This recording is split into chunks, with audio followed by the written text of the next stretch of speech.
All right, Scorpio. Well, what's interesting for me is I'm doing these in sequence of the astrological signs. In other words, with the year. So I started with January Capricorn, and you all are my 11th, which is a master number. I love that. You're the 11th sign, and this has come up like three or four other times where a court card, which is the same element as the particular sign. In other words, for Libra, I believe it was either Libra or Gemini. There was a sword court sign, and there was a water for what. Anyway, it's about the fourth time. So I do feel like this Knight of Cups represents you, or is very representational towards how you feel. This is a romantic card. This guy's romantic. He's offering a gesture. This could be a social situation, social wedding, party, celebrations, gathering, work gatherings, parties that you're attending, or maybe you're extending the holiday. Maybe it's just like, I think I'll continue to be on holiday, to visit with friends. But this is very much about our heart and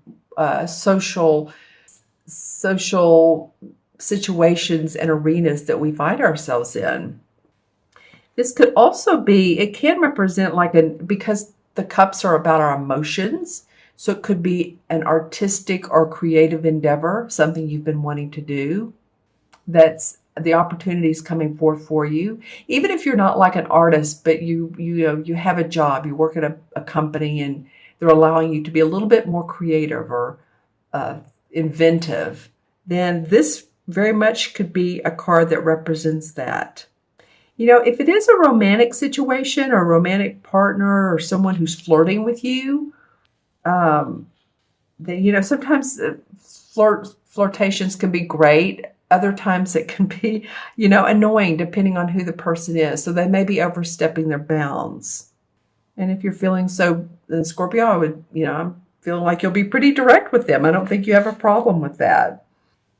But this stork right here, if you can see, the stork is a symbol of new beginnings, devotion, opportunity. And so let me hold this card up. This card really does say a lot in it. Let me get out of the glare. So here's the horse, who is strong. Horses represent strength and movement. There's this guy, and I mean, he's not he's an ordinary, he's a nice looking guy. But what he's really doing is he's offering this cup, which is the emotion, his emotions. So in any way that your emotions, like I said, with creativity, with another person, being around friends, being around family, because here's the wreath too, and that's about celebrations or parties. And then the standing stones. There's a lot in this card, and then more cups over here. So there's more for you that pulls on your heartstrings. Let's just put it that way. There's a wreath around the horse's neck too. It's funny. I remember when this card came up, I want to say it was for Taurus or Gemini. I can't remember, but it came up in the beginning of the month of January. And I looked at this, and it reminded me of the Kentucky Derby. And I said that, this could indicate that time period. And I said, I don't know when that is. I think it's spring or summer. And someone put in the comments below, it is I believe in May. So, this time period could represent an emotion or a good feeling that moves forward towards the spring. Just saying. Because I got that flash just then when I was talking about this horse's wreath again. I'm like, Kentucky Derby, it comes up. And sometimes similar messages will come up for different signs. All right. So the second card that came up for you, Scorpio, is the Page of Swords. And I love this card because it, again, in a more mysterious way, you can see the moon in the background. It's a mysterious art. The Wise Owl, which, as I've told you before, in every one of these cards in this particular tarot deck, there's an animal. So the owl represents wisdom. The moon represents intuition. She has her book open, so she's studied. And she's ready to put some plans into action. She's ready to test them. Let's say that. Ready to test what you've learned, or showcasing your talents and your abilities. I feel like you're very determined. Some of you are very determined with this. Maybe you feel like you've needed to stand up for yourself or learn new talents and abilities, strengths with your position at your job to stay competitive with everyone else. It might be that you're sending out, some of you might be sending out resumes. That could be for this particular card too. It's really this card, and I said this a second ago in a different way. Vigilance is required for this card to attain goals. So you can see how she's pointing the sword up towards the sky, and she's very vigilant in tuning into, the spirit guides, the spirits, the angels, the guides, the astrology, the planets, because she wants to manifest what she's learned. And almost, this is how I feel about it. She's wanting to manifest and channel what she's learned on Earth. So in other words, she's channeling her information so she can make new money. She can make her goals happen. She has the light on. So some of you may be working late at night. Like I said, you may have competitors. They may or may not be discreet in some form or fashion. But you are gaining self-confidence because this is the Book of Shadows. And this particular deck, of course, is very is very mystical and that. So this is the Book of Shadows, and she's learning insights and information that will help her. And then she's tuning into the sky so she can manifest. So, think about which Cancer you are. Are you sending out resumes? Or are you testing new skills? But you're tuning in. You're tuning into your own ability. The swords are our thinking. So you've been thinking about how you can pursue your goals better, how you can be more prosperous and achieve. All right. Well, and I love the card that comes up third because this is the Four of Wands, and the wand cards are about our work, the work we do in the world. And there's four of them. You can see 1, 2, 3, 4 in the background here.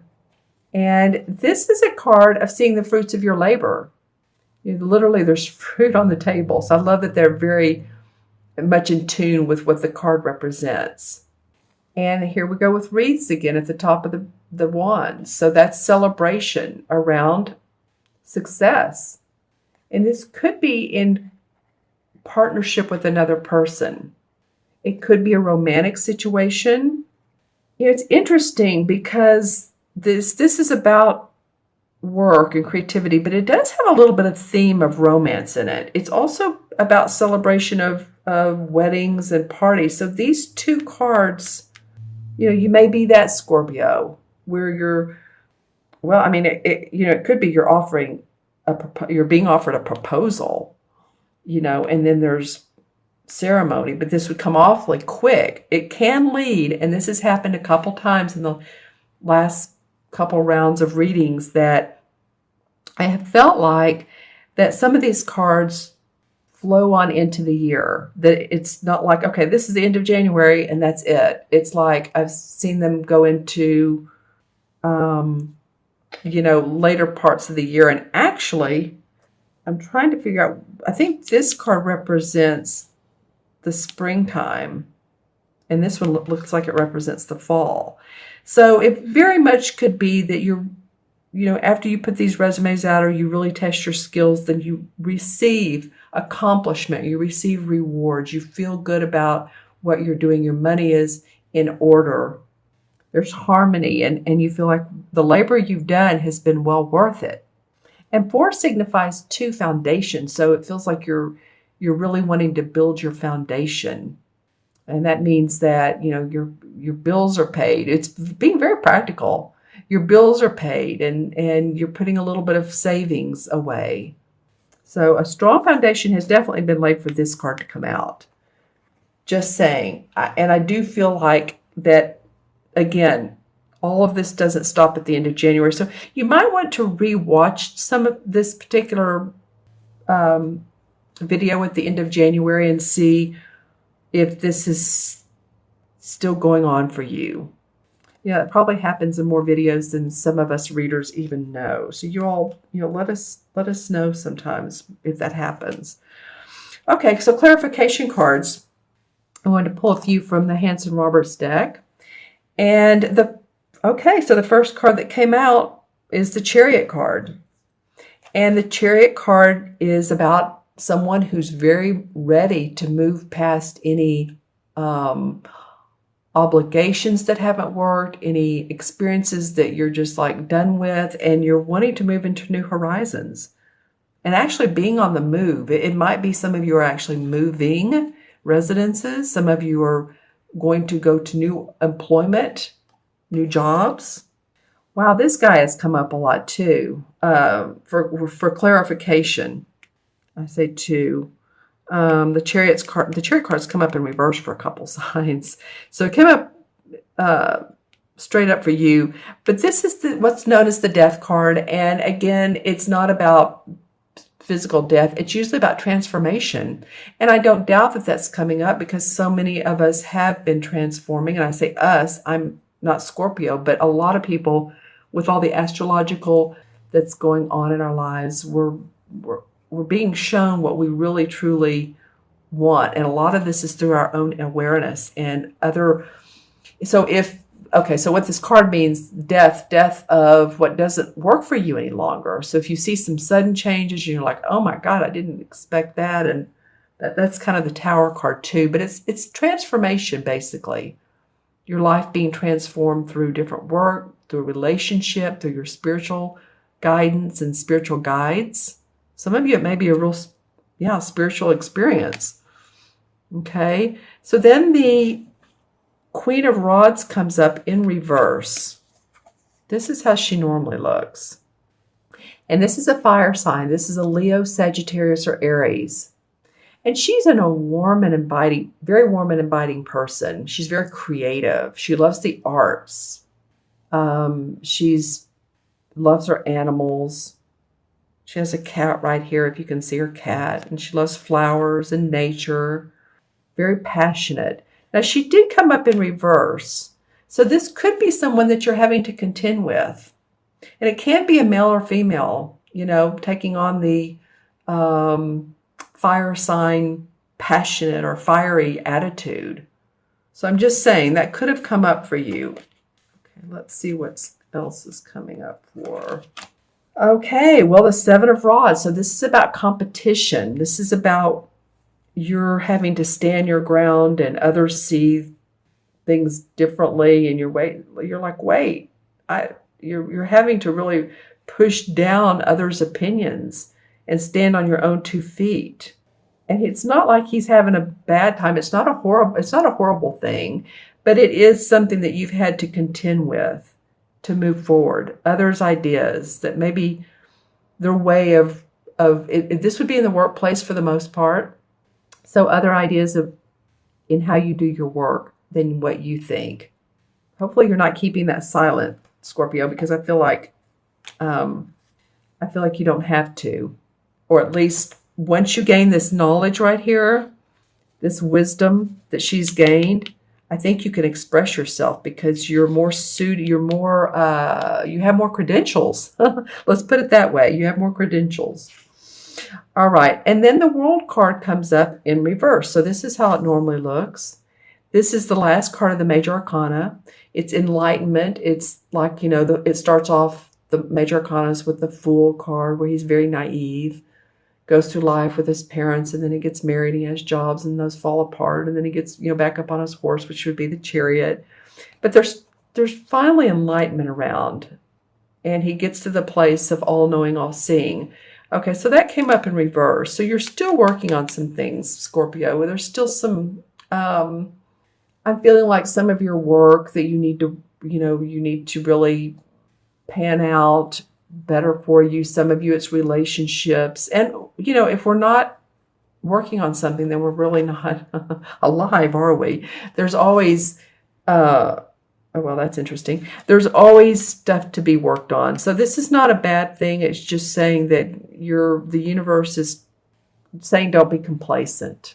Just don't be complacent. You have more to do. This is great here. You're building your foundation. You have more to do. Well, what's so funny is, I was laughing a minute ago and said, no, that's funny, is the Fool card came up. And remember, I was talking about him. He's the first one of the major arcana cards, the 22 cards. Or excuse me, 21 cards. He's 0, goes to 21. So he comes up straight up. This is in reverse. So this is the first one. This is the last one of the major arcana. So then the Fool card says, I'm feeling free. I'm going on an adventure. I'm taking very little with me. The Fool is a little bit naive about what he's in the process of doing, but it's okay because he's adventurous.